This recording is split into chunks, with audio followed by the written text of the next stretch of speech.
Los invito a ir conmigo una vez más al libro de Romanos, capítulo 1, carta del apóstol Pablo a los Romanos, capítulo 1, y vamos a leer nuevamente los versículos 18 al 22. Romanos, capítulo 1, los versículos 18 al 22. Dice así la palabra de Dios: porque la ira de Dios se revela desde el cielo contra toda impiedad e injusticia de los hombres que detienen con injusticia la verdad. Porque lo que de Dios se conoce les es manifiesto, pues Dios se lo manifestó. Porque las cosas invisibles de Él, su eterno poder y deidad, se hacen claramente visibles desde la creación del mundo, siendo entendidas por medio de las cosas hechas, de modo que no tienen excusa. Pues habiendo conocido a Dios, no le glorificaron como a Dios, ni le dieron gracias, sino que se envanecieron en sus razonamientos, y su necio corazón fue entenebrecido, profesando ser sabios, se hicieron necios. La semana pasada nosotros estuvimos considerando este pasaje de las Escrituras que Pablo utiliza como punto de partida para explicar la necesidad universal del Evangelio. Todos los hombres necesitan la salvación que el Evangelio ofrece, porque el problema que el Evangelio resuelve es universal. Y la tesis de Pablo en este pasaje es sumamente clara. Dios ha dado al hombre suficiente evidencia acerca de sí mismo, a la vez que le ha dado la capacidad de interpretar adecuadamente la evidencia. Pero el hombre, en su impiedad y en su injusticia, ha resistido, ha detenido, ha suprimido con injusticia la verdad. Y Pablo insiste una y otra vez en este pasaje, en el hecho de que todos los hombres conocen a Dios. Todos los hombres, porque Dios se ha dado a conocer a todos los hombres, aun a aquellos que nunca han tenido en sus manos un ejemplar de las Escrituras. En el versículo 9, Pablo dice que lo que de Dios se conoce les es manifiesto, pues Dios se lo manifestó. ¿Cómo? A través de las cosas creadas, a través de las cosas visibles. El invisible se ha dado a conocer. Eso es lo mismo que dice el salmista en el Salmo 19, los cielos cuentan la gloria de Dios, el firmamento anuncia la obra de sus manos, un día emite palabra a otro día, una noche a otra noche declara sabiduría. Y dice el salmista, es verdad que no hay lenguajes ni palabras, ni es oída su voz, pero por toda la tierra salió su voz, y hasta el extremo del mundo sus palabras. Nadie puede decir que no ha escuchado a ese predicador. Los hombres conocen a Dios. Versículo 21, dice Pablo, pues habiendo conocido a Dios, no le glorificaron como a Dios, ni le dieron gracias. Ellos conocen a Dios. Versículo 28, y como ellos no aprobaron tener en cuenta a Dios. En otras palabras, Pablo está diciendo, ellos poseen el conocimiento de Dios, pero rehúsan reconocerle como tal. Ellos no aprobaron tener en cuenta a Dios. Versículo 32, quienes habiendo entendido el juicio de Dios, que los que practican tales cosas son dignos de muerte, no solo las hacen, sino que también se complacen con los que las practican. Pablo está diciendo aquí que todos los hombres traen de fábrica una conciencia moral. Todos los hombres, no importa el lugar del planeta donde vivan, todos los hombres tienen una impronta, una marca en sus conciencias de que existe lo bueno, de que existe lo malo, de que lo malo merece ser castigado, lo bueno debe ser recompensado. ¿Y saben qué es eso, hermanos? Eso es parte del conocimiento innato que Dios ha puesto en todo hombre, no solo de que Él existe. Y no olviden, hermanos, que Pablo está hablando aquí de personas que nunca en sus vidas han leído la Biblia. Él dice, ellos conocen el juicio de Dios, lo conocen. No solo que Dios existe, sino que Él es el gobernador moral del universo. Los hombres saben eso. Tienen un sentido de moral y de justicia.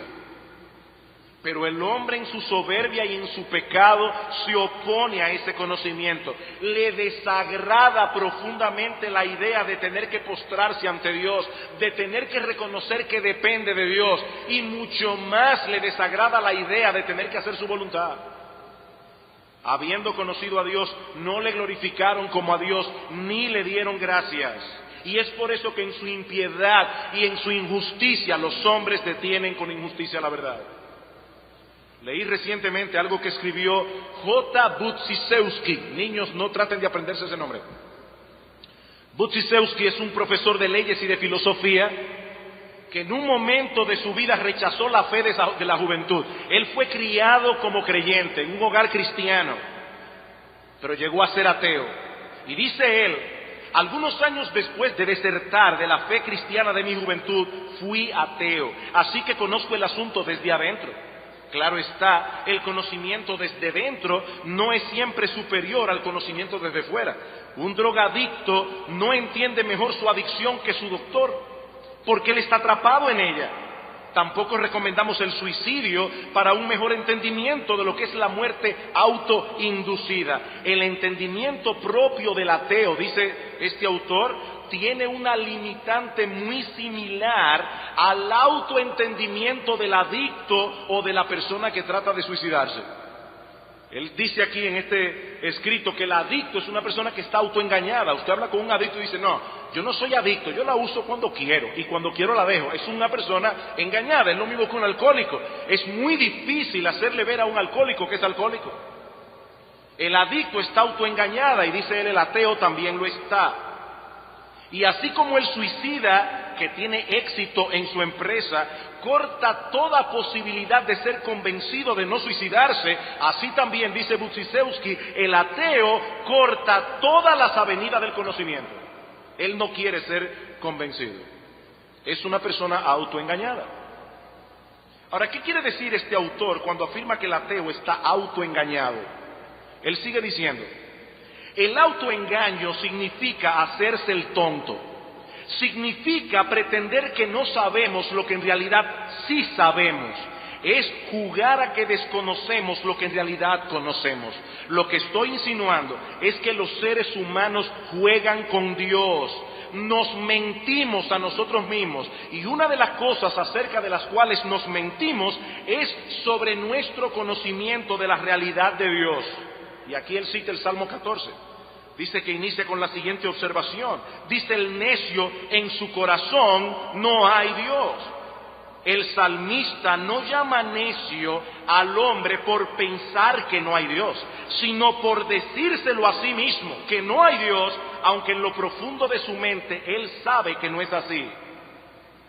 Y ahora el autor cita precisamente el texto de Romanos 1 que hemos estado considerando y añade: en este momento no estoy preocupado por explorar el reclamo general de Pablo en este pasaje de Romanos de que aquellos que niegan al Creador son impíos, sino con su reclamo más particular de que son intelectualmente deshonestos.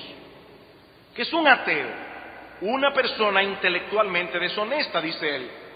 Nota que él no critica a los incrédulos porque no conocen acerca de Dios, aunque deberían conocerle. No, él más bien lo critica porque sí saben acerca de Dios, pero pretenden delante de sí mismos que no lo conocen.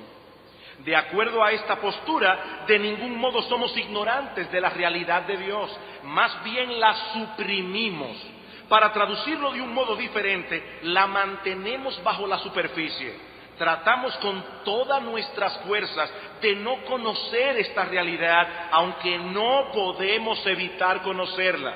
La conocemos con una parte de nuestra mente, mientras que con la otra decimos: yo no conozco tal cosa. Desde la perspectiva bíblica, entonces, la razón por la que es tan difícil argumentar con un ateo, dice este autor, es porque él sabe que hay un Dios, pero se dice a sí mismo que no lo hay. Él sabe que hay un Dios, pero se dice a sí mismo que no lo hay. Y así sigue este autor relatando su peregrinaje de vuelta a la fe que él abandonó, en un proceso muy difícil. Cuando él no pudo seguir negando la existencia de Dios, entonces se hizo agnóstico. ese es un paso muy conveniente.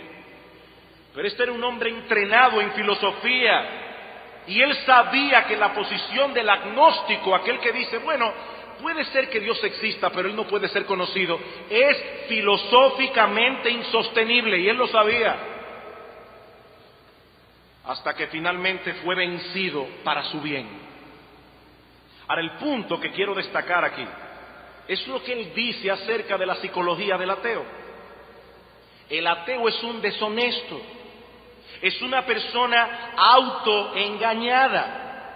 De hecho, eso es lo que dice Pablo más adelante en 1 Tesalonicenses capítulo 1, 2, dice que los hombres malos irán de mal en peor, engañando y siendo engañados. Engañando y siendo engañados. Es por eso que decíamos la vez pasada que un incrédulo nunca vendrá a la fe y al arrepentimiento por medio de argumentos intelectuales únicamente. No. Porque su problema no es intelectual. No es por falta de argumentos que él no cree, es porque él no quiere creer. Pero a través de una defensa ordenada y poderosa, descansando en el Espíritu Santo, puede que el incrédulo sea convencido de su pecado de deshonestidad, venga a Cristo en arrepentimiento y fe y se reconcilie con el Dios al que tan vilmente ha ofendido y está ofendiendo. El domingo pasado nosotros iniciamos una breve serie de sermones que hemos titulado En defensa de la fe. Y como decíamos la vez anterior, nuestro propósito es doble. Por un lado, queremos equipar mejor a los creyentes para cumplir con el mandato que encontramos en 1 de Pedro 3:15, de estar siempre preparados para presentar defensa con mansedumbre y reverencia ante todo el que nos demande una explicación racional de la esperanza que hay en nosotros. Pero por el otro lado, es nuestro propósito ayudar a los incrédulos en amor. Mi amigo incrédulo que estás aquí en esta mañana, créeme, mi propósito no es ofenderte, mi propósito es ayudarte en amor a que puedas hacer un diagnóstico más certero de la condición en que te encuentras realmente delante de Dios, para que puedas a tiempo buscar la ayuda que tu alma necesita. La semana pasada nos concentramos en la anatomía de la incredulidad, tal como Pablo la revela en Romanos capítulo 1. En el día de hoy quiero enfocar una de las alternativas más populares que los incrédulos se han inventado para justificar su incredulidad. Y me refiero a la teoría naturalista de la evolución. La teoría naturalista de la evolución. A la luz de lo que Pablo dice en Romanos 1, de que Dios se ha revelado al hombre a través de lo creado, ningún incrédulo puede justificar su incredulidad, ninguno, a menos que presente una teoría alternativa que explique el universo y nuestra presencia en él. El incrédulo está obligado a presentar una teoría alternativa del universo y de nuestra presencia en él. Una teoría que no tenga que recurrir a la existencia de un Dios personal y todopoderoso. A medida que nosotros vamos tomando conciencia de nosotros mismos y del mundo que nos rodea, nos damos cuenta de que estamos en un universo maravilloso y que la vida dentro de él es más extraordinaria todavía. La pregunta es, ¿qué pudo haber producido un mundo como el nuestro? Incluyendo la vida en general y sobre todo la vida humana en particular. Bueno, los cristianos no tenemos ningún problema con esa pregunta, porque la existencia de un Dios personal, eterno, inteligente, todopoderoso, es suficiente para explicar este efecto, suficiente. Pero Pablo nos dice que eso es precisamente lo que el incrédulo no quiere aceptar. Pablo nos dice que esa es precisamente la verdad que el incrédulo deshonestamente resiste. Bueno, ¿qué opción le queda? En su deshonestidad, ¿qué opción le queda al incrédulo? Bueno, le queda la opción del naturalismo, que es a lo que quiero centrar o considerar en el resto de este estudio. Veamos entonces en primer lugar, y trataré, hermanos, vamos a estar manejando datos aquí, trataré de ser lo más claro que se pueda en un proceso de argumentación como este. Pero veamos en primer lugar qué es el naturalismo. ¿Qué es el naturalismo?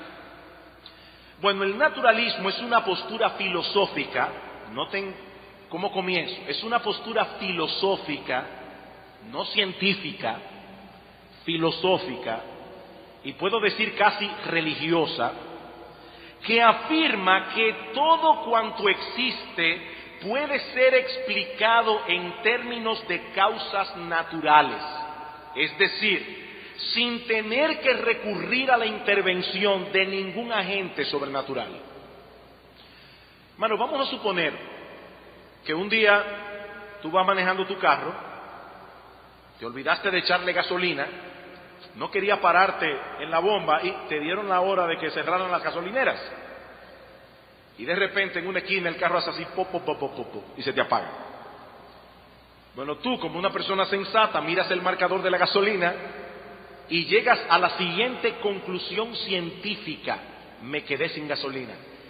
El carro se detuvo porque el tanque de gasolina quedó vacío. Eso es una explicación racional, científica del asunto. Tú haces una hipótesis, una teoría, la confirmas, sí está vacío y el carro no se mueve sin gasolina. Ahora, ¿qué pasa, mi hermano, si tú llegas al parqueo donde tú dejaste tu carro y encuentras las 4 gomas pinchadas, cada una de ellas con un cuchillo metido en cada goma? Bueno, ahí ya no cabe ninguna explicación científica, sino personal. ¿Qué quiero decir con una explicación personal? Que tú tienes que llegar a la conclusión de que alguien intencionalmente te pinchó la goma por alguna razón. Bien, la pregunta es, aquí está el universo. ¿Qué explicación le damos a su existencia, científica o personal? ¿Es simplemente el producto de causas naturales actuando al azar, o en buen dominicano a lo loco? ¿O yo puedo buscar la explicación personal de que hubo alguien que intencionalmente hizo el universo? Bueno, los naturalistas dicen la explicación de la existencia del universo es completamente natural. No hay que recurrir a la idea de Dios. No hay que recurrir a la idea de que hay un ser personal inteligente que con alguna intención hizo el universo. Y aunque el naturalismo es una filosofía muy antigua, algunos de los filósofos griegos que vivieron antes de Platón eran naturalistas. Sin embargo, lo cierto es que la teoría de la evolución de Darwin le dio un fuerte impulso a esta filosofía, un impulso que ha perdurado hasta el día de hoy. Darwin parece haber descubierto una explicación perfectamente adecuada para explicar cómo es que la materia pudo haber evolucionado sin la intervención de Dios, cómo pudo haber evolucionado desde las formas más simples hasta las formas más complejas. ¿Cuál es la explicación de Darwin? Por vía de la selección natural. Ahora, ¿qué significa esto? Bueno, significa que la naturaleza por sí sola se encargó de seleccionar naturalmente los organismos más aptos para sobrevivir. Y esos organismos que eran más aptos para sobrevivir fueron cambiando a través de millones y millones y millones de años hasta que se produjo todo lo que ustedes ven en el día de hoy, incluyéndote a ti mismo. Un evolucionista define esta supuesta teoría, y voy a decir por qué digo supuesta teoría, porque es que es tan tonta que no tiene ni la categoría de teoría, lo veremos ahora, pero un evolucionista define esta teoría, entre comillas, con estas palabras: la evolución, en términos sencillos, significa que la vida progresó desde organismos unicelulares hasta su estado más elevado, que es el ser humano, por medio de una serie de cambios biológicos que tuvieron lugar a lo largo de millones de años. Ahora, antes de proseguir, mis amados hermanos, yo quiero que noten 2 cosas importantes respecto al naturalista y su teoría de la evolución.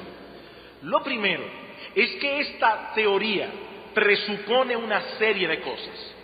presupone de plano una serie de cosas. Primero, presupone que la materia es eterna. Presupone que la materia es eterna. Todo el mundo sabe que de la nada no sale nada. Si hubo algún momento, ni siquiera puedo decir en el espacio, si hubo algún momento en que no hubo nada, absolutamente nada, ni partícula, ni energía, ni materia, nada, hoy habría nada. Porque de la nada no sale nada. O sea, la nada ni siquiera es algo, es nada. Así que tienen que ellos decir que la materia siempre existió, es lo primero.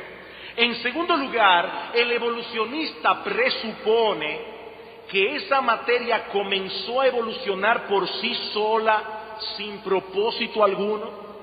Y en tercer lugar, presupone que la vida comenzó a partir de organismos no vivientes. O sea, fíjense, aquí tenemos materia.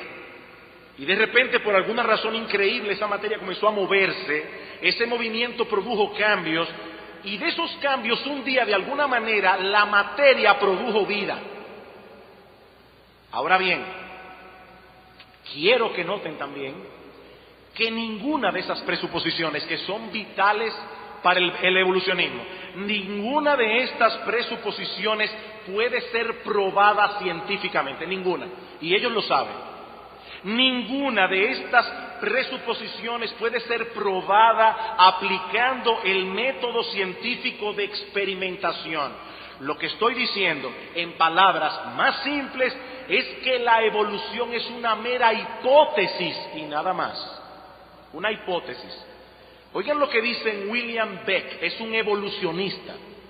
Y él dice, ante todo hay el acuerdo general de que los eventos de que estamos hablando tuvieron lugar hace entre 1.000 y 2.000 millones de años. Eso significa, primero, que no sabemos de cierto cómo era la Tierra en aquel entonces. Segundo, que estamos erigiendo hipótesis que no pueden ser verificadas de manera directa. Eso lo dice un evolucionista. Y tercero, que hay una gran diferencia entre afirmar lo que pudiera haber sucedido y lo que realmente sucedió. En palabras más simples, nos encontramos ante una serie de presuposiciones que los evolucionistas aceptan por fe y nada más. Y mis hermanos, es muy importante que entendamos esto. El incrédulo es un creyente. El incrédulo es incrédulo porque acepta por fe una serie de presuposiciones que yo espero ver a lo largo de esta serie completa, que son completamente ilógicas y absurdas. Pero el incrédulo es creyente. Hay personas que piensan que el mundo está dividido entre la gente de fe y la gente racional. No. En el mundo todos son creyentes. Todos parten de presuposiciones que deben aceptar por fe. Todo hombre es creyente. Y el evolucionista es un creyente. Él tiene la fe del ateo. Es por eso que alguien ha dicho que la evolución no puede ser considerada ni siquiera una teoría científica. Ni siquiera eso. Cito aquí a otro evolucionista, G.A. Kerkut. Él dice: la evidencia que apoya el evolucionismo no es lo suficientemente fuerte como para permitirnos considerarla como algo más que una hipótesis de trabajo. Por eso, hermano, yo me siento tan indignado cuando yo veo a estos profesores de universidad que se paran delante de un curso y abochornan a un creyente diciéndole, no me hables de religión, porque esto es una clase de ciencia. Es que esto no es científico. Es que esto no es científico, esto es una hipótesis. Y los científicos que son lo suficientemente honestos como para reconocer eso lo saben. Decir que la teoría de la evolución es un hecho implica una de dos cosas: o que la persona que lo está diciendo es un ignorante, o que la persona que lo está diciendo es un deshonesto. Así que elige deshonestidad o ignorancia. Pero la evolución no es un hecho comprobado. No lo es, no lo es. No llega ni a categoría de teoría, es una hipótesis de trabajo, como dice Kerkut. Ahora bien, ¿qué tan plausible es esta hipótesis? Hermanos, si ven pasión en mí, es que esto no es un asunto meramente académico. Millones de almas están yendo al infierno por causa de su deshonestidad. Y estas teorías tontas le dan a los impíos justificación para poder seguir deteniendo con injusticia la verdad. Esto no es académico.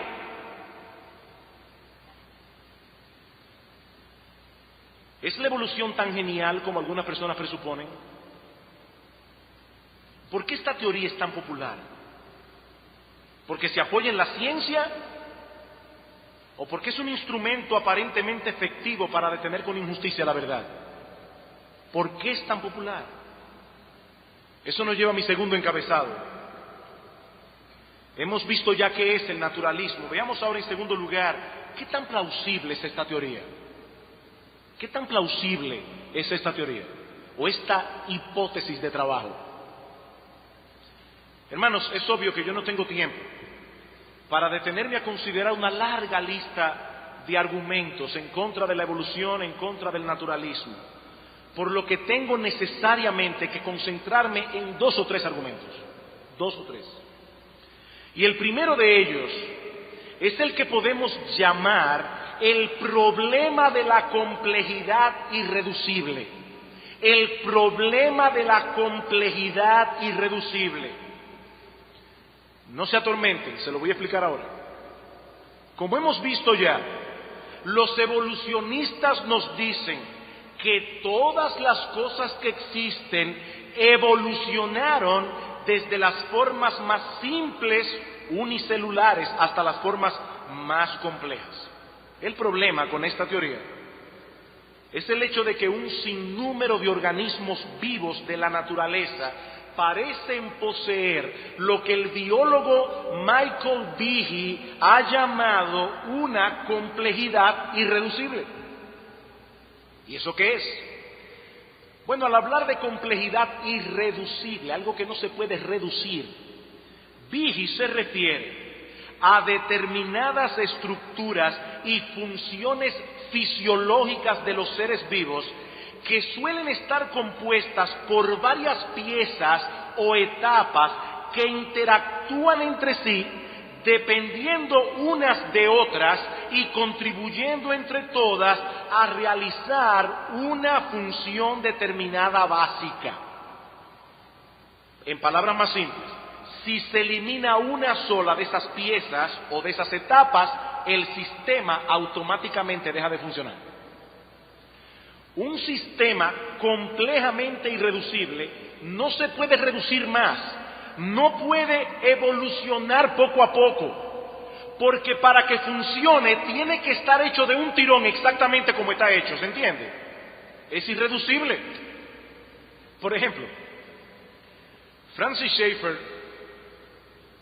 se pregunta lo siguiente: supongamos que un pez desarrolla pulmones. Eso es parte de la teoría de la evolución.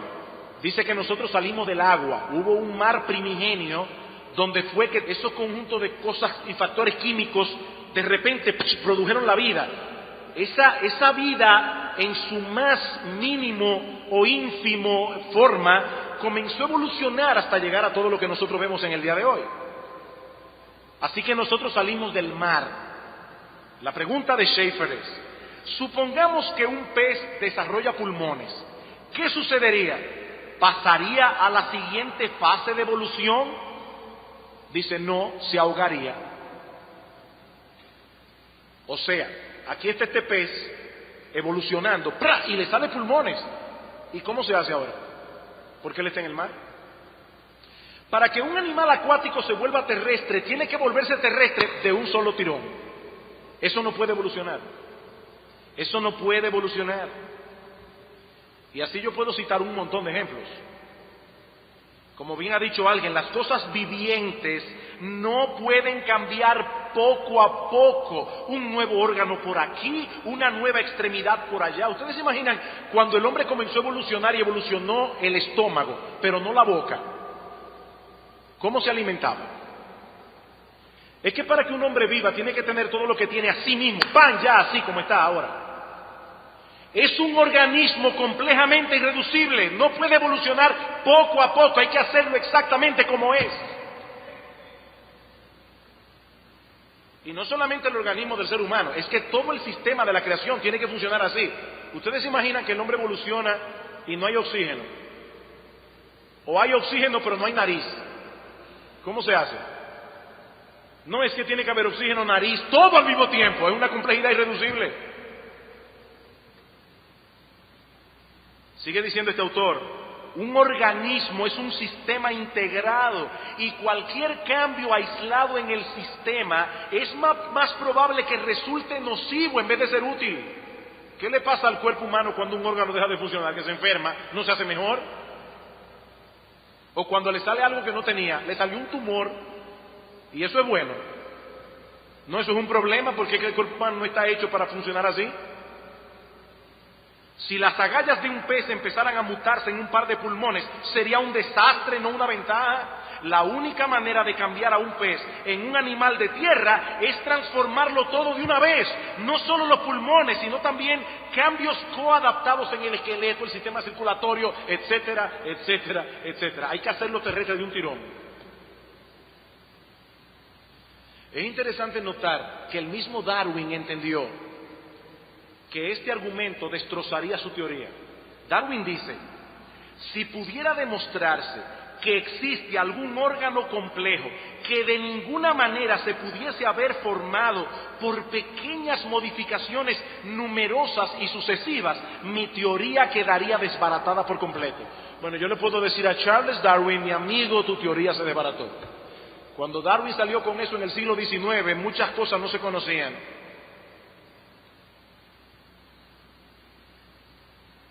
El ojo humano. Escuchen lo que pasa para que el ojo humano pueda ver. El ojo, que por cierto preocupaba mucho a Darwin, es en efecto uno de tales sistemas complejamente irreducibles. Cuando un simple fotón de luz penetra en él y choca con una célula de la retina, se pone en marcha toda una cadena de acontecimientos bioquímicos en la que intervienen numerosas moléculas específicas como enzimas, coenzimas, vitaminas e incluso iones como el calcio y el sodio. Si una sola de las precisas reacciones se interrumpen, la visión normal resulta imposible e incluso puede sobrevenir la ceguera. Para que un ojo pueda ver, todo lo que el ojo tiene que funcionar al mismo tiempo. Es un órgano completamente irreducible. Otro problema del naturalismo es que el universo da una fuerte, pero muy fuerte impresión de haber sido diseñado y no de haber sido el producto de fuerzas impersonales que actuaron sin propósito alguno. Eso es otro problema, lo que le hemos llamado el argumento del diseño inteligente. Ya vimos el argumento de la complejidad irreducible. Veamos ahora en segundo lugar el diseño inteligente. Cuando nosotros hablamos de diseño, nos referimos a un efecto que ha sido el resultado de una intención.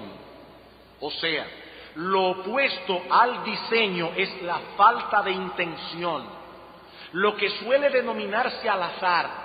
No es lo mismo un árbol que se cae porque la polilla lo corrompieron y se cayó, a que alguien corte un árbol para hacer una casa, un barco, una puerta o lo que sea. La pregunta que plantea la ciencia al considerar la existencia del universo y de la vida es de si se trata del resultado intencional de un diseñador inteligente o un accidente fortuito. Aquí tenemos el problema. ¿Qué causó el universo? Bueno, el naturalista dice, fue un accidente, pero tan increíble que parece haber sido diseñado. Y no le estoy diciendo yo le voy a leer ahora alguna cita de estos genios. Es un accidente que se produjo sin propósito. Ahora, lo increíble es que parece tener un propósito. Parece haber sido diseñado.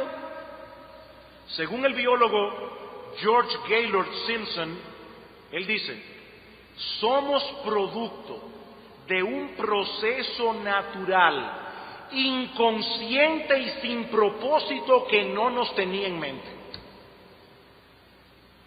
O sea, que el hombre esté en el mundo y que pueda sobrevivir en el mundo y que tenga todas las cosas que necesita para sobrevivir en el mundo, eso es increíble. Porque el universo es un accidente sin propósito que no nos tenía en mente. O como dijo Daniel Dennett en una serie para la PBS que yo citaba la semana pasada titulada Evolución, dice él que uno de los grandes logros de Darwin fue el de reducir el diseño del universo a una materia en movimiento sin propósito ni significado. O sea, oigan que es lo que este hombre está diciendo. Recuerden, la materia existe desde siempre, según ellos, siempre estuvo allí. De repente, por alguna razón, esa materia comenzó a moverse sola, y en ese movimiento se comenzaron a crear las cosas, incluyendo la vida, los animales, las estrellas, los planetas, el sol, los ríos, absolutamente todo. Materia en movimiento, sin propósito ni significado. Y él dice que ese fue el gran logro de Darwin. Ahora, yo me pregunto, hermanos, de todo corazón y sinceramente, ¿es esta una declaración amparada en los más recientes descubrimientos científicos? ¿O es el resultado de un prejuicio religioso contra la existencia de Dios? ¿Qué es esto? Bueno, lo cierto es que a medida que la ciencia avanza, confirma la creencia de que el universo es el producto de un diseño inteligente, no el resultado de materia en movimiento sin propósito ni significado. Por ejemplo, la inteligibilidad racional del universo. La inteligibilidad racional del universo. Ese es uno de los aspectos más asombrosos del universo, su inteligibilidad. ¿Y esto qué significa? Sencillamente, hasta los niños lo pueden entender, que el universo es comprensible, se puede comprender, se puede estudiar, se puede conocer. El universo no es un caos, tiene orden, y por eso se puede estudiar. Vamos a suponer que una persona aquí es pintor de casas, y dejó un cubo de pintura en la sala de su casa, y su niño de 3 años entró corriendo como una tromba por la puerta, le dio una patada al bote de pintura, se manchó el piso, y ahora viene un genio de arte a querer interpretar la mancha de la pintura. Eso sería una insensatez, porque esa mancha no puede ser estudiada, porque no hay nada allí que estudiar, es una mancha accidental. Bueno, si el universo es el producto de un accidente, sería exactamente igual a esa mancha. No habría nada que estudiar. Es un accidente. Decía Albert Einstein que lo más incomprensible del universo es que es comprensible. Lo más incomprensible del universo es que es comprensible. Y es comprensible porque lo hizo un ser comprensible. No es un accidente. Cuando Picasso pintaba una de sus pinturas cubistas, como las famosas señoritas de Aviñón, que como dijo una vez alguien, ni eran señoritas ni eran de Aviñón, pero un cuadro muy famoso. Usted puede no estar de acuerdo con esa pintura, puede no gustarle esa pintura, pero esa pintura la hizo alguien con un propósito inteligente. Y las señoritas de Aviñón pueden ser estudiadas. Hay algo que estudiar allí. Aunque una persona que no conozca de arte no la va a entender. Bueno, el universo puede ser estudiado, y puede ser estudiado porque es un universo racional. El naturalista tiene que responder esta pregunta: ¿cómo es que el caos produjo orden? ¿Cómo es que átomos que se mueven sin propósito produjeron tantas cosas con propósito? ¿Cómo es eso?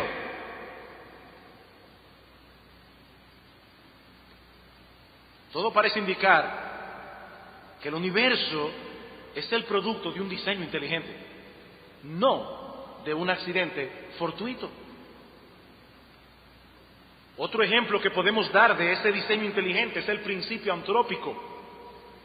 Oiga, pastor, hoy es domingo, pero usted se está excediendo un poco. Bueno, pero estoy explicando cada palabra que estoy usando aquí. Antropos en griego significa hombre. ¿Qué es el principio antrópico? Bueno, este principio fue acuñado por el astrofísico de Cambridge, Brandon Carter, en 1974. Y este principio declara, escuchen esto, declara que parece, óigame, los científicos, ¿qué problema tienen con esto? Dice, parece como si todas las leyes de la física que rigen el universo hubieran sido cuidadosamente diseñadas para hacer posible la vida humana en la Tierra. Ese es el principio antrópico. Parece como si todas las leyes físicas del universo hubieran sido diseñadas para que tú y yo pudiéramos estar aquí. Parece. Por ejemplo, la precisa distancia al Sol permite un ambiente adecuado. Increíble que el Sol evolucionara por su lado, la Tierra por otro lado, pero están exactamente en el lugar preciso. El hecho de que el Sol sea una estrella estable y no tenga un comportamiento errático, ¿ustedes se imaginan que el Sol tuviera un comportamiento errático? Sería un problemazo. La peculiar inclinación del eje terrestre unida a la órbita elíptica hacen posibles las estaciones. La perfecta combinación de gases en la atmósfera, con unas 3/4 partes de nitrógeno y una 1/4 parte de oxígeno, posibilita la respiración sin quemar los pulmones. Increíble, sobre todo tomando en cuenta que fue accidental. La capa de ozono como escudo protector contra los rayos solares, la temperatura de la corteza terrestre, la superficie sólida de los continentes, cuando la mayor parte del material del que está hecho el universo es de nubes gaseosas o de bolas de plasma caliente. Las singulares propiedades del agua, etcétera, hacen de la biosfera un diminuto oasis en la inmensidad del gran desierto que es el universo. Los científicos están tratando de descubrir vida en algún otro planeta, pero resulta que no lo han podido descubrir, porque este es el único planeta que reúne todas esas condiciones para que nosotros podamos estar aquí. Eso es el principio antrópico. Y hermanos, ejemplos como esos abundan en nuestro universo, abundan, a tal punto que el evolucionista Paul Davies, y esto sí que me llamó la atención, Paul Davies es un evolucionista muy fuerte, es forzado a decir, parece, otra vez la palabrita, parece, como si alguien hubiera ajustado de manera precisa los números de la naturaleza para crear el universo. La impresión de diseño es abrumadora. La impresión es abrumadora. O sea, uno lo ve y óigame, de verdad que parece haber sido diseñado, pero lo increíble es que no fue diseñado, que es un accidente. Una cosa tan sencilla, creo que la he mencionado antes aquí, como el hecho de que el hielo, el agua, es el único elemento de la naturaleza que cuando se solidifica es menos pesado que en su fase acuosa. Ahora, ¿ustedes se imaginan qué pasaría si el hielo, para hablar en un lenguaje más sencillo, fuera más pesado como hielo que como agua? O que cada vez que llegara el invierno y se congelaran los ríos y los lagos y los mares, esas capas de hielo bajarían a la superficie y mataría toda la vida debajo. Pero lo increíble es que accidentalmente el hielo flota cuando se solidifica.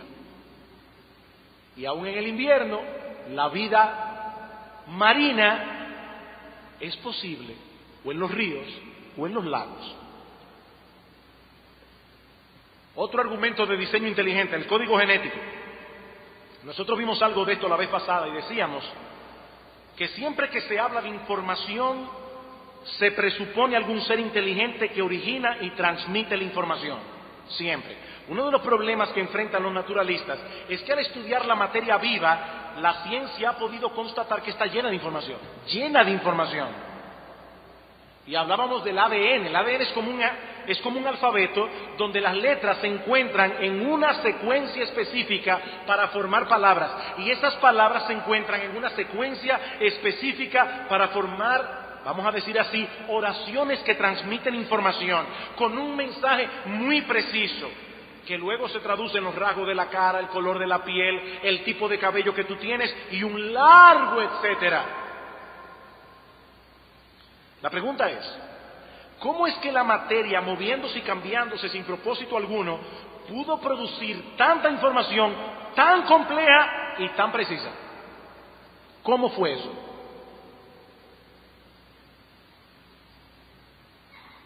Diseño inteligente. Es que la vida fue diseñada. Y estoy aquí cortando, hermanos, citas porque veo el reloj.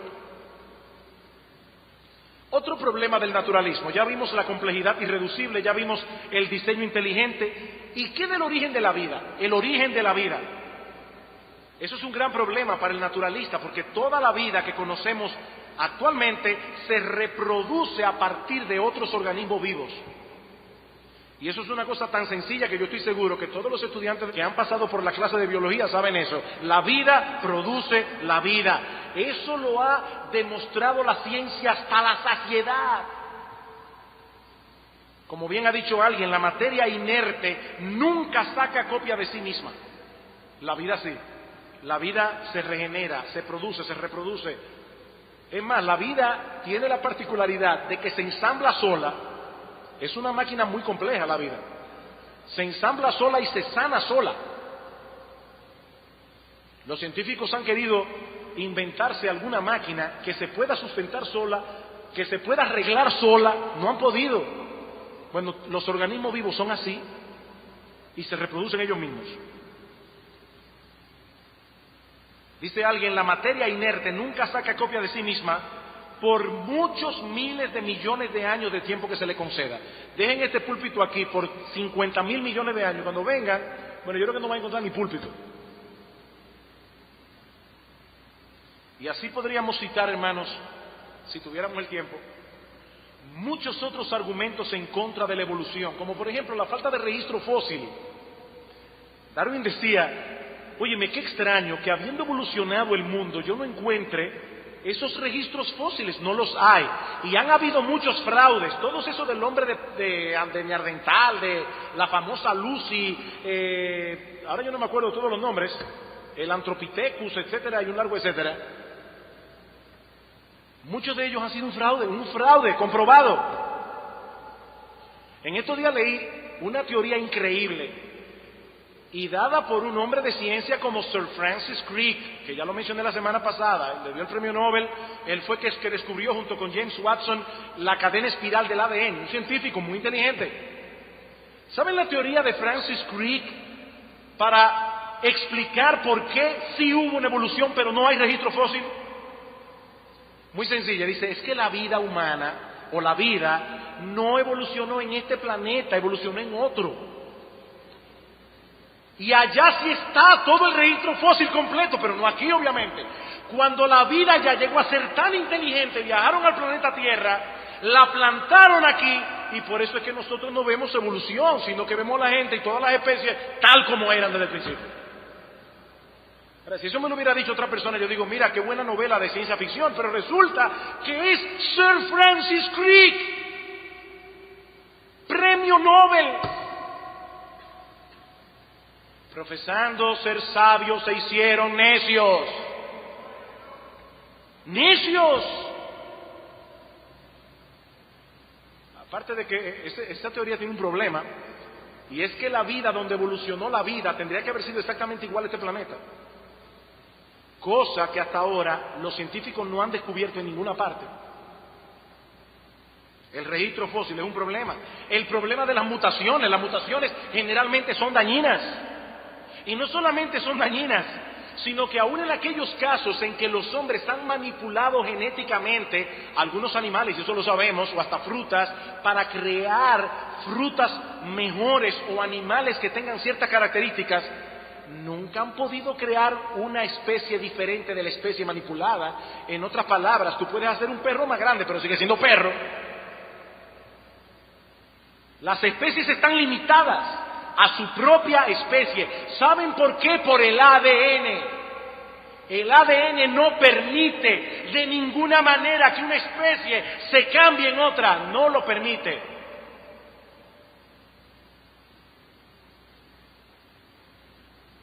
Pero solo quiero mencionar un problema más de la evolución. Tengo que aguantar la emoción. Por lo que decía al principio, hermano, no es que a mí me agrada estar diciendo aquí que estas personas son necias, ese no es el punto aquí, hermanos. No es que a mí me agrada, es lo que yo dije al principio, es que en esto está en juego el cielo o el infierno. Para mí el gran problema del naturalismo, aparte de todo lo que he mencionado, es nuestra capacidad de razonar. Nuestra capacidad de razonar. Recuerden, hermanos, y este es un poco más complejo, pero recuerden que los naturalistas nos dicen que todo cuanto existe en el universo puede ser y tiene que ser explicado en términos de causas naturales y materiales. Según ellos, solo existe la materia. Ahora, hermano, piensa lo que eso significa. Piensa lo que eso significa. Lo que eso significa es que tú eres una máquina material, muy compleja, pero una máquina. Tú crees que eres una persona, pero tú no eres una persona, tú eres una máquina, como el televisor de tu casa, como la nevera, como el carro. Eres una máquina.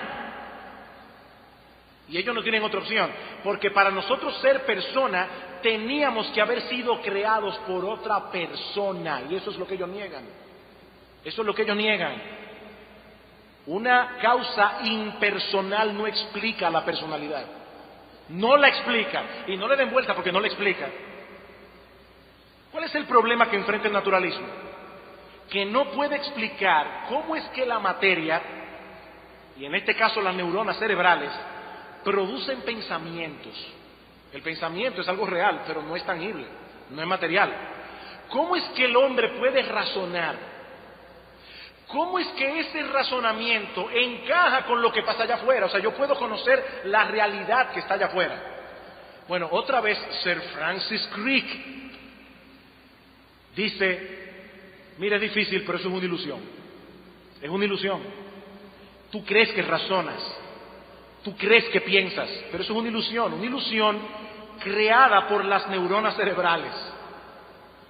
Ahora, miren el problema que esa teoría causa. Y yo no me quiero meter en otra que es todavía peor, la famosa teoría de los memes. Richard Dawkins, en el libro El gen egoísta, dice que así como los seres evolucionaron, así también un día, por un cortocircuito neuronal, surgió una idea en una mente humana, así como la vida, que no se puede explicar cómo surgió, de repente un día surgió una idea, ¡pum! Y esa idea comenzó a evolucionar y a crear otras ideas, y de allí es que salen todos los pensamientos, son memes. Ahora, los memes, según ellos, se heredan como los genes. La palabra meme viene del griego meme, que significa memoria. Se heredan como los genes. Ahora, esos memes no corresponden con la realidad, son solamente ideas que evolucionaron, que pueden ser verdad, pueden ser mentira.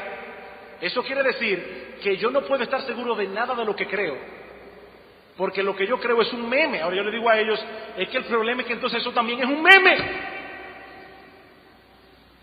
Un meme en el que tú no puedes estar seguro. Y todo simplemente por no decir nos hizo un ser inteligente. Ese es todo el problema. Todo el problema. Ahora bien, el filósofo norteamericano Richard Taylor ilustra el problema con este ejemplo. Yo espero que aquellos que no han entendido todavía cuál es el problema lo entiendan ahora. Vamos a suponer que al llegar a cierto lugar, los pasajeros de un tren descubren al pie de una colina un conjunto de piedras ordenaditas de tal manera que forman las siguientes palabras: la compañía de trenes británica le da la bienvenida a Gales. Unas piedras.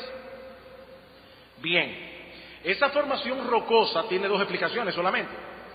O se formó de una manera natural, temblores de tierra, deslizamiento de roca, comenzaron a caerse e increíblemente cayeron una encima de la otra hasta formar el letrero que dice: la compañía de trenes británica le da la bienvenida a Gales. Es una posibilidad, muy remota, pero es una posibilidad. La otra posibilidad es que alguien inteligente con una intención haya tomado las piedras y haya hecho el letrero de piedra, ¿verdad? Es la única opción. Bien, supongamos que basados en esa formación rocosa, los pasajeros del tren suponen, infieren que ellos se encuentran en Gales. Sería totalmente inconsistente que alguien asuma que esas piedras se formaron accidentalmente. ¿Por qué? Porque el lenguaje que hay allí y la información que transmite, yo le estoy asumiendo como verdadera. Bueno, si es verdadera, alguien tiene que haberlo puesto allí. La conclusión no puede ser otra que esas piedras fueron posicionadas por alguien para transmitir un mensaje intencional, racional, inteligente, porque hay una correspondencia verdadera entre la idea que las palabras comunican y la realidad externa a ellas. Repito, sería irracional que alguien suponga que realmente ha llegado a Gales y al mismo tiempo piense que el arreglo de las piedras fue accidental. Si algún pasajero en el tren creyera que las piedras se colocaron así por accidente, casualmente, entonces puede haber llegado a Asua, puede haber llegado a Baní, pero no puede tener la seguridad de que llegó a Gales, es obvio. No hay que ser muy genial para entenderlo, es obvio. Bien, el problema del naturalista es que él presupone que sus sentidos con los que él capta la realidad fuera de él, con la que él puede razonar y estudiar las cosas, esos sentidos son el producto de la casualidad, de fuerzas naturales que guiaron la materia a evolucionar sin propósito, pero al mismo tiempo él depende de sus sentidos para la información que él tiene del mundo y que él cree que es verdadera. ¿Cómo él puede probar eso?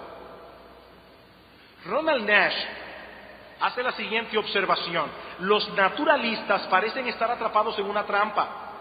Si ellos son consecuentes con sus presuposiciones naturalistas, ellos deben asumir que nuestras facultades cognitivas, las facultades que nosotros tenemos que nos permiten conocer las cosas, son el producto de la casualidad y de fuerzas sin propósito. Pero si esto es así, los naturalistas son inconsecuentes cuando colocan tanta confianza en esas facultades. Imagínense que un loco se me acerca, loco, obviamente loco, y comienza a hablarme de que yo me acabo de ganar el premio mayor. Yo no juego billete, pero eso ya es una imposibilidad, pero vamos a suponer que él diga, mire, que alguien lo jugó por ti. Pero el individuo está loco de atar, y conjuntamente con eso me dice que él es Napoleón, que él vino en una nave terrestre, del espacio y todo eso. ¿Debo yo creerle a este hombre? No, porque está loco, él está hablando incoherentemente. Bueno, si nuestros sentidos se formaron en una forma alocada, al azar, sin propósito, yo no tengo ninguna razón para confiar en mi razón. Yo no tengo razón para confiar en mi razón. Yo no tengo razón para confiar en mis sentidos. O como dice Richard Purtill, el naturalismo destruye nuestra confianza en la validez de cualquier razonamiento. De cualquier razonamiento, incluyendo el razonamiento que pudiera llevarnos a adoptar las teorías naturalistas o cualquier teoría.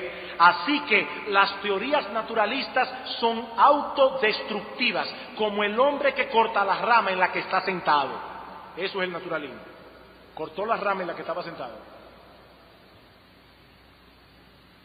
He aquí, mis hermanos, lo que queda de uno de los más populares ardides del mundo incrédulo para evadir lo que parece obvio, que los cielos cuentan la gloria de Dios y el firmamento anuncia la obra de sus manos, que las cosas invisibles de Él, su eterno poder y deidad, se hacen claramente visibles por medio de las cosas hechas, de modo que no tienen excusa. En el día del juicio nadie, absolutamente nadie, escúchame mi amigo, nadie podrá alegar ignorancia en aquel día.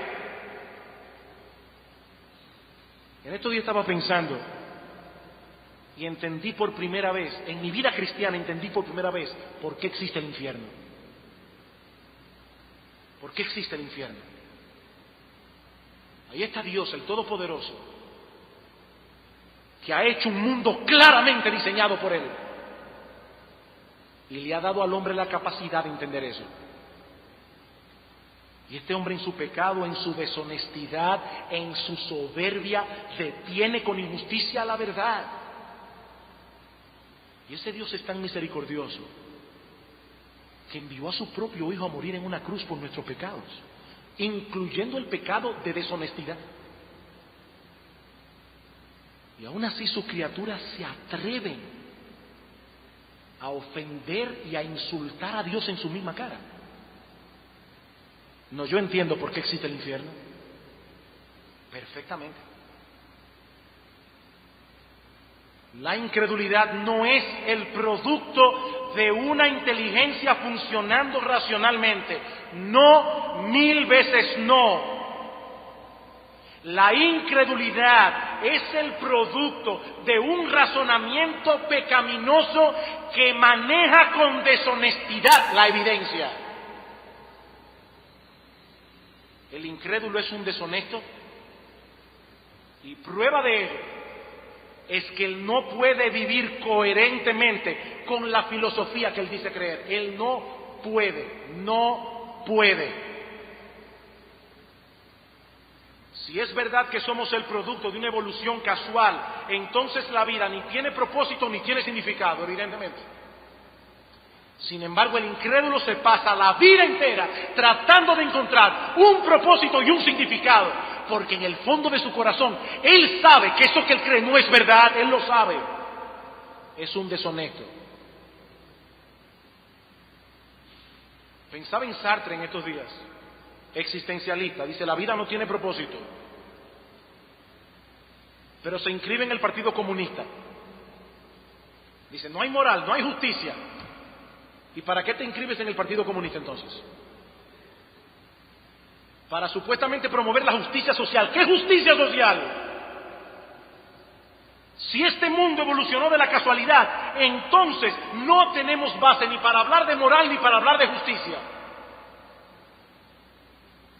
Porque para que exista lo bueno y lo malo, tiene que haber alguien que determine qué es bueno y qué es malo. Y tiene que ser un legislador que tenga derechos sobre todas sus criaturas. Porque si no, lo que es bueno para ti no es bueno para mí, no hay manera de definir eso. Ahora yo me pregunto, ¿los incrédulos viven consistentemente con eso? No, no viven consistentemente con eso. Cada vez que un incrédulo dice, eso no es justo, está diciendo un disparate. Cada vez que un incrédulo dice que algo no fue justo, está reconociendo que hay una norma de justicia por encima de los hombres y está diciendo, han violado esa norma. ¿Y quién legisló sobre esa norma si no existe un Dios inteligente y moral? No, mi amigo, sé consecuente. Si tú eres un incrédulo, no tienes ningún derecho a clamar por moral ni a clamar por justicia. Tienes que dejar que la gente te trate como le dé la gana tratarte, porque entre tú y una cucaracha no existe ninguna diferencia. Deshonestidad. Si es verdad que somos el producto de una evolución casual, entonces no tenemos base para confiar en nuestros razonamientos, no tenemos base para confiar en lo que nos dicen nuestros sentidos. Pero ¿saben qué? El incrédulo confía en sus sentidos y en su razonamiento. ¿Por qué? Porque él sabe en el fondo de su corazón que lo que él cree no es verdad. Él lo sabe, es un deshonesto. ¿Cuál es el problema? El que Pablo declara en Romanos capítulo 1, versículo 21, pues habiendo conocido a Dios, no le glorificaron como a Dios, ni le dieron gracias, sino que se envanecieron en sus razonamientos y su necio corazón fue entenebrecido. Mi amigo, la incredulidad es peligrosa, la deshonestidad es sumamente peligrosa. ¿Sabe por qué? Porque te sumerge en un camino de necedad que entenebrece la mente.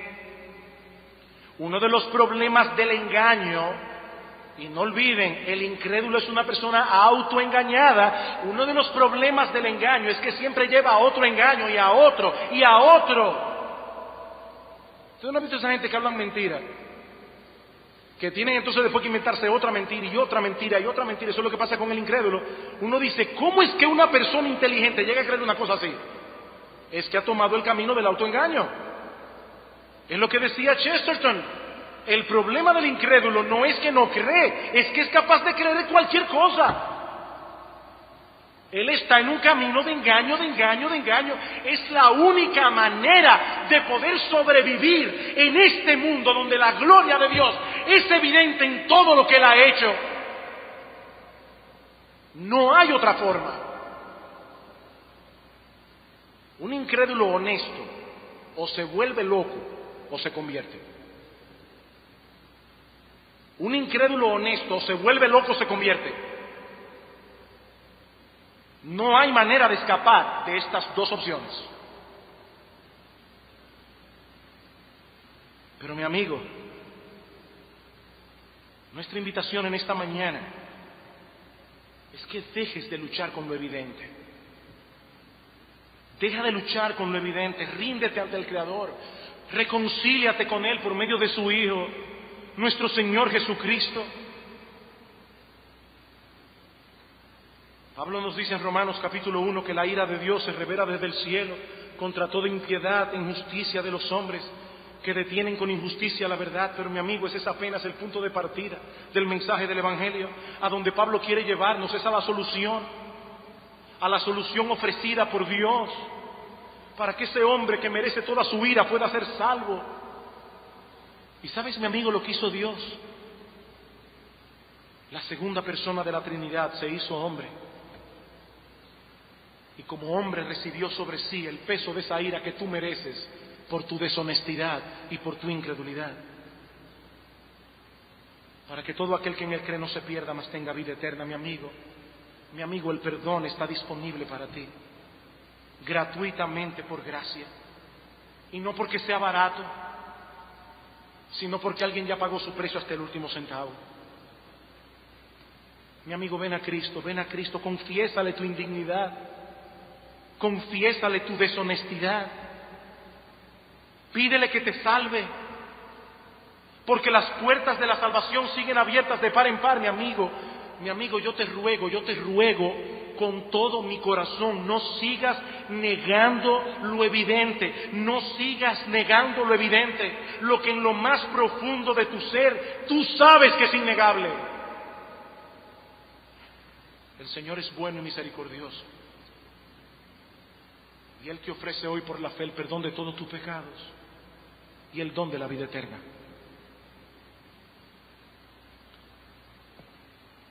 En nuestro próximo sermón, si el Señor lo permite, vamos a ver que ese Dios se ha revelado no solamente en la creación, sino también en su bendita palabra. Vamos a orar. Padre nuestro,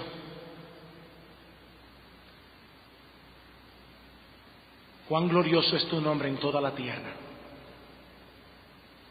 Cuán glorioso eres tú, Señor. Cuán evidente es tu gloria en todo lo que has hecho.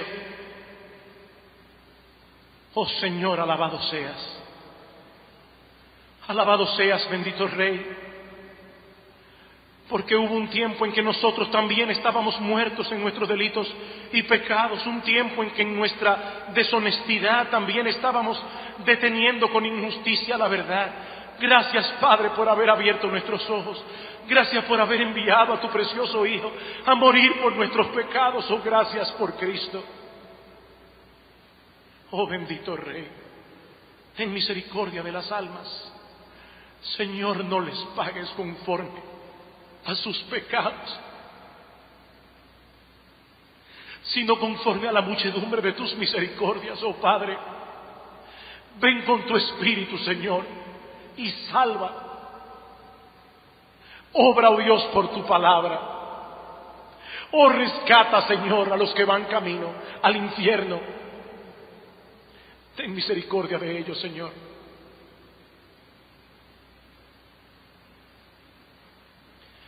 Por la gloria de Cristo, Señor. Por la gloria de Cristo. Sálvate, lo imploramos. En su nombre te lo pedimos. Amén.